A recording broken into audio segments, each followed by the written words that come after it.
About 3 years old I started playing, yeah, so about when I was 3, so it's been a while. I had had an interest for tennis for many, many years, but I didn't get in until college.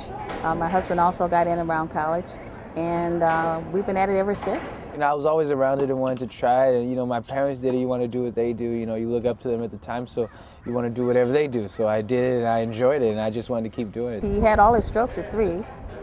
He played a novice tournament for the first time at 6, and then at 8 he started winning so much that it just took off after that. Listen to the people who have always been there, listen to your family, because they're the only people who want to always be with you no matter what, winning or losing. They've been everything. They've kept me grounded because there was times, when I was losing a lot that I didn't want to play anymore. I wanted to stop and just, kind of take a breather from it, but they kept me grounded and told me I was doing well. I was just ahead of my time, and you're obviously playing men, and you're still a boy, so you have to wait till you get older and stronger and physically more mature. So, yeah, they've everything to my tennis. They started me, they're still with me now, and without them, I wouldn't be playing at all.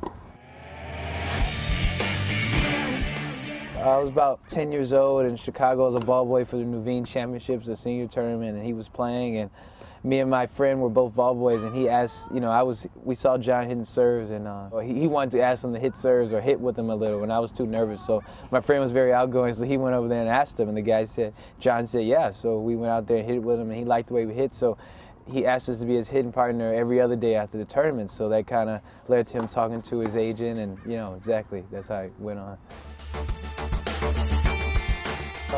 By training, it's basically, well, at home, obviously, you can be a little more relaxed with it, depending on how much time you have off. But when you're out on the road, you don't want to do too much fitness because you don't want to overexert the body and break down the muscles so you can't play. But you try to do something to keep it up, but you're a lot more resting and just grooving the strokes because the strokes should be ready before you leave, not when you get to the tournament. Yeah, I've pretty much been pretty fast. It's like almost my whole life, so yeah. But I've worked on it to improve it because you can always make it a little faster, a little better. I'm not as big as everybody else or as big as a lot of the guys. You have to try to, do what you have. You're more acquaintances than friends because, you have to compete. You both want the same goal. You're both trying to get to the top and beat each other and win tournaments. So it's hard to be friends with someone you want to beat, and, but between lines is business, and outside the court you can talk and just be regular people.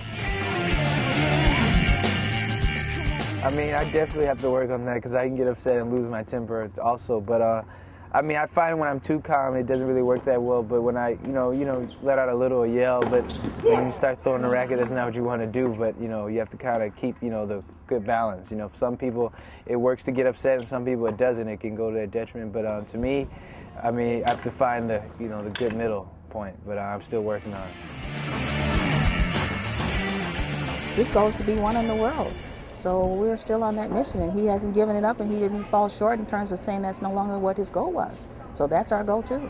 It took us a couple of years to get ourselves back, but we're back, and it's been steady progression, and we gave ourselves benchmark goals. We crossed them off, and we moved to the next one. Staying focused the whole match and keeping the pressure on the whole time, playing your level the whole match. No, level offs or drops in the match. Just staying focused and playing your level the whole time, and just being aggressive and coming in more and just, just working on everything, get everything better, the best it can possibly be. As soon as we achieve the goal that we set, we move on to the next.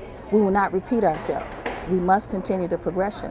So we had to come to an agreement because he's one of those that would repeat it because it's easy and he can do it. But no, we can't keep repeating. Our goal is to keep progression. I say to the parents who say that they like to see their child be another Donald Young, that let them be whoever your child is. That's the most important thing, too. Stay in tune. Listen.